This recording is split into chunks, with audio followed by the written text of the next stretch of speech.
dan salam sejahtera buat anak-anak dan keluarga di rumah. Apa kabarnya hari ini? Semoga anak-anak dan keluarga selalu dalam keadaan sehat dan selalu bersemangat.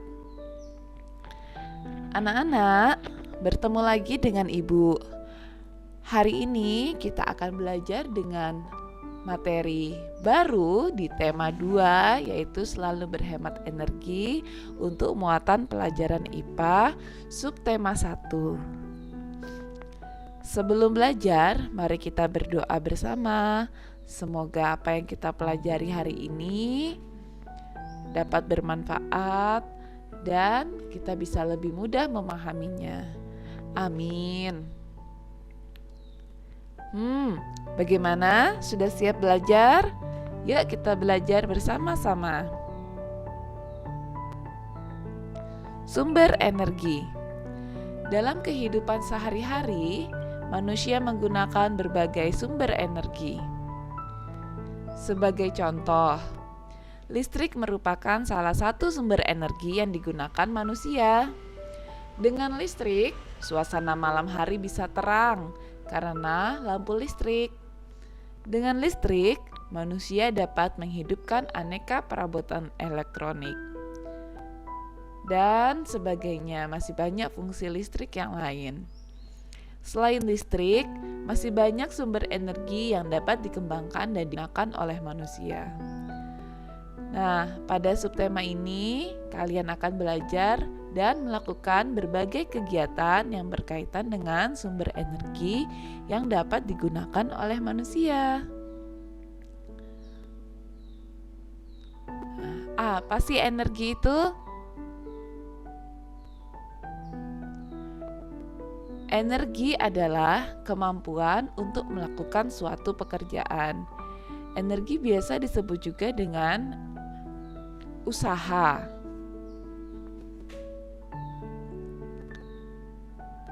Lalu, pengertian sumber energi adalah segala sesuatu yang dapat menghasilkan energi. Nah, secara umum sumber energi itu dikelompokkan menjadi 2, yaitu sumber energi yang dapat diperbarui dan sumber energi yang tidak dapat diperbarui. Nah, kalau sumber energi yang dapat diperbarui itu contohnya seperti angin, energi angin, panas bumi, panas dan cahaya matahari, dan sumber energi yang berasal dari gelombang air. Selain itu juga masih ada sumber energi yang dapat diperbarui yang berasal dari makhluk hidup. Nah, sedangkan sumber energi yang tidak dapat diperbarui itu biasanya berasal dari bahan fosil seperti minyak bumi dan batu bara yang banyak digunakan sebagai bahan bakar kendaraan bermotor.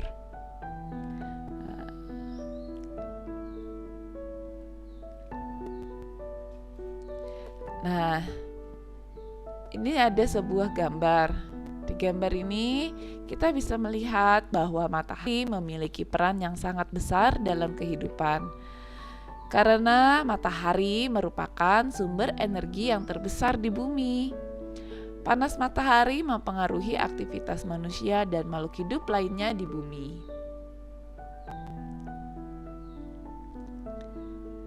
Manfaat matahari yang pertama adalah menyinari bumi.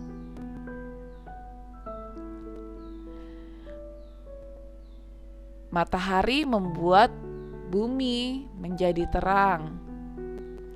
Bayangkan bagaimana jika tidak ada matahari, pasti akan gelap ya. Dan bayangkan dan perkirakan berapa banyak lampu yang kita butuhkan untuk menerangi bumi. Pasti kita tidak bisa menghitungnya dan memperkirakannya dengan mudah. Kita harus bersyukur kepada Tuhan karena Tuhan sudah menciptakan matahari dan alam semesta ini. Terima kasih ya Tuhan. Fungsi yang kedua, manfaat dari matahari biasa dimanfaatkan oleh tumbuhan dalam proses fotosintesis. Nah, tujuan proses fotosintesis ini berfungsi untuk memproduksi zat makanan berupa glukosa. Jadi bagi tumbuhan, fungsi fotosintesis ini adalah memproduksi zat makanan berupa glukosa. Selain itu juga proses fotosintesis ini menghasilkan oksigen. Proses fotosintesis ini membutuhkan air dan karbon dioksida. Nah, air dan karbon dioksida ini dengan bantuan cahaya matahari yang berada di klorofil ini, proses ini terjadi di klorofil. Jadi karbon dioksida dan air serta bantuan cahaya matahari tadi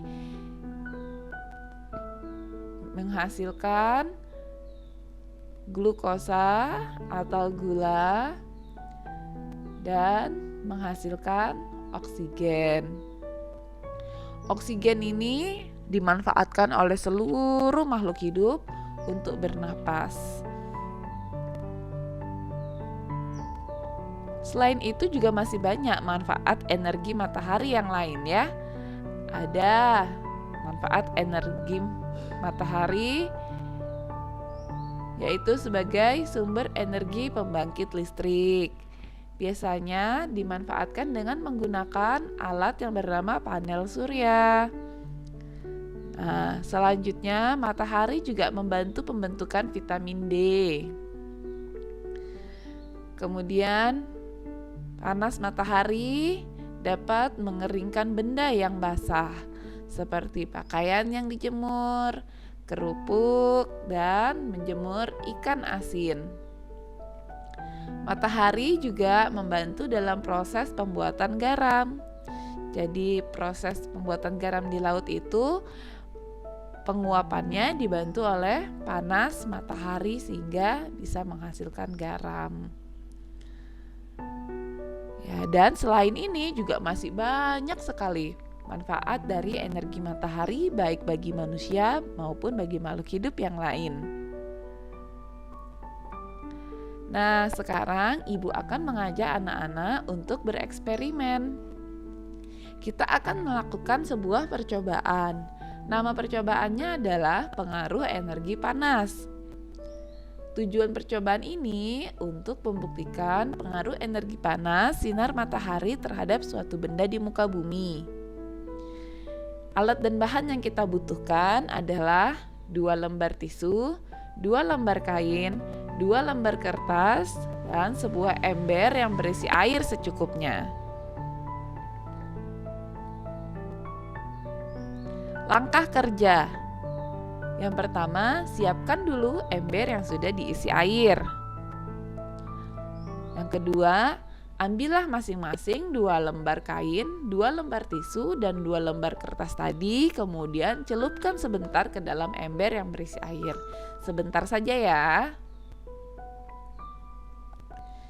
Yang ketiga, jemurlah selembar kain, 1 lembar tisu, dan 1 lembar kertas di tempat yang terkena sinar matahari.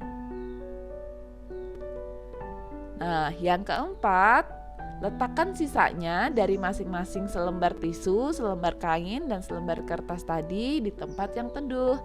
Jadi satu bagian di bawah terik matahari dan satu bagian diletakkan di tempat yang teduh. Nah, setelah itu diamati perubahan yang terjadi pada benda-benda tersebut selama 10 menit, 20 menit, dan 50 menit. Tulislah pada tabel pengamatan. Ini tabel hasil pengamatan ya. Ada 2 tabel hasil pengamatan. Tabel yang pertama ini untuk mengamati benda-benda tadi yang diletakkan di tempat terkena panas matahari. Sedangkan tabel yang kedua ini untuk mengamati kain, tisu, kertas basah tadi yang kita letakkan di tempat yang teduh. Kemudian kita amati setiap 10 menit, 20 menit, dan 50 menit. Setelah anak-anak berhasil mengamati dan mengisi tabel hasil pengamatan, nah, anak-anak akan menjawab pertanyaan ini. Pertanyaan yang pertama, bagaimana keadaan benda-benda setelah 50 menit? Pertanyaan yang kedua, benda apa yang paling cepat kering? Pertanyaan ketiga, di tempat yang bagaimana benda dapat lebih cepat kering? Dan pertanyaan yang keempat, apakah penyebab perubahan dari perbedaan tersebut? Nah, nomor 6 ini nanti digunakan sebagai kesimpulan pada laporan percobaanmu ya. Nanti setelah anak-anak melakukan percobaan dan menjawab pertanyaan, anak-anak membuat laporan percobaan, laporan kegiatan percobaan dengan format seperti ini: nama percobaan, tujuan percobaan, alat dan bahan, langkah kerja, hasil pengamatan yang tabel tadi ya, kemudian kesimpulan berisi jawaban dari pertanyaan di nomor 6. Bisa ya? Jangan khawatir kalau anak-anak mengalami kesulitan, silahkan bertanya kepada orang tua atau bertanya kepada guru. Anak-anak pasti bisa.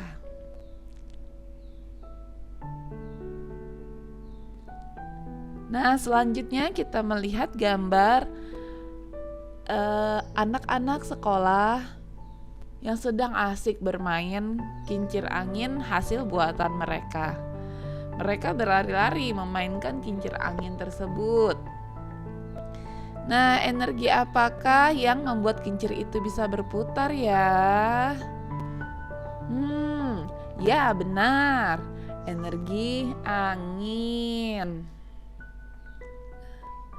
Ayo kita membaca teks energi angin dan energi air. Sudah sejak lama angin diketahui menyimpan energi.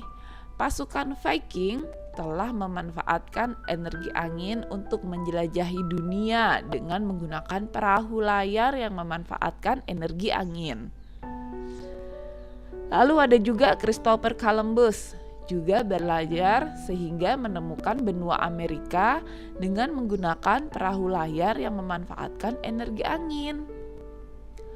Nah, bahkan di Belanda, kincir angin digerakkan dengan pompa irigasi dan pembangkit tenaga listrik. Karena banyak memanfaatkan energi angin, negara Belanda mendapat julukan negara kincir angin. Wah, keren sekali ya manfaat dari energi angin dan energi air ini. Nah, sekarang kita akan melakukan diskusi. Silakan berdiskusi dengan saudara atau dengan orang tuamu. Perhatikan gambar di samping, kemudian jawablah pertanyaan-pertanyaan berikut. 1. Mengapa kincir angin dapat berputar saat dibawa berlari? Ini ya, kincir angin yang dibawa berlari oleh anak-anak perempuan ini, mengapa dia bisa berputar? Yang kedua, energi apa yang menggerakkan kincir tersebut? Yang ketiga, kincir yang diletakkan di sungai oleh anak laki-laki ini bisa berputar. Mengapa? 4. Energi apa yang menggerakkan kincir air? Dan yang kelima, apa manfaat kincir dalam kehidupan manusia? Nah, nanti anak-anak menjawab pertanyaan ini pada link yang sudah disediakan ya. Anak-anak pasti bisa mengerjakan. Kalau anak-anak menghadapi kesulitan, silahkan diskusikan atau tanyakan kepada orang tua atau kepada gurumu. Ibu yakin anak-anak pasti bisa. Nah, sudah selesai pelajaran kita materi IPA hari ini.